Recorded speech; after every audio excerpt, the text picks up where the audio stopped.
Madame, monsieur, bonsoir, c'est le chronologiste. Il y a encore quelques années, les téléphones portables, les smartphones n'étaient pas encore dans toutes les poches. Pour appeler sa petite copine, pour se donner rendez-vous, ou ses parents pour les rassurer, il n'y avait pas d'autre solution que de chercher un publiphone. Un endroit exigu entre quatre plaques de verre où certains ont eu peur d'y rester coincés. L'été, l'ambiance caliente vous faisait suer à grosses gouttes, pire que dans une Renault 5. Odeur de tabac et hygiène douteuse du combiné hérissaient les poils des hypochondriaques. Les cabines téléphoniques tout de suite dans ce nouvel épisode de la Minute de Souvenir.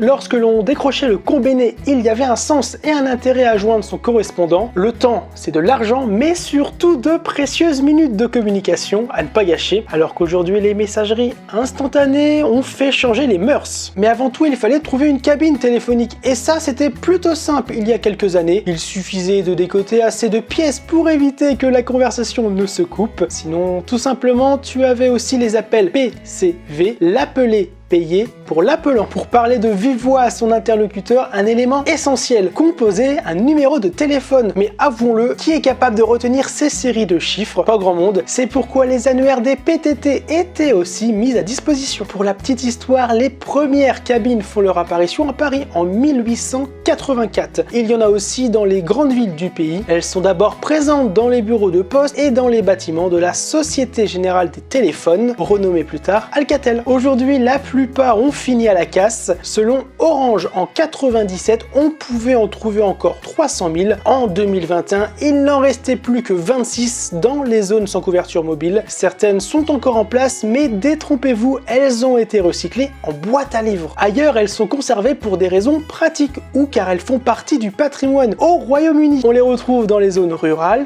touristiques ou accidentogènes. À New York, les célèbres payphones ne sont plus en service, mais sont toujours en place. Est-ce que vous avez remarqué qu'on pouvait appeler une cabine téléphonique? Eh oui, j'avoue avoir souvent douté, mais c'est bien vrai. Chaque appareil peut recevoir des appels entrants puisqu'il a un numéro de téléphone qui lui est attribué. Ce n'est donc pas juste dans les films. Les publiphones sont entrés dans la culture populaire. On les voit dans les clips et dans les fictions justement. Je pense à Fun Games, Le fabuleux destin d'Amélie Poulain ou encore Les oiseaux d'Hitchcock. Les arts de rue se sont aussi appropriés cet objet devenu culte. De mon côté, je n'ai utilisé que la télécarte, carte prépayée, pour appeler mes parents lorsque je finissais plus tôt du collège. Avec ces crédits, une consommation raisonnée. Certains les collectionnent. Si vous aussi, vous avez des anecdotes, l'espace commentaire est ouvert. Merci d'avoir regardé cet épisode. J'aurai le plaisir de vous retrouver très prochainement. Toute l'information sur les réseaux sociaux @lechronologiste. Au revoir.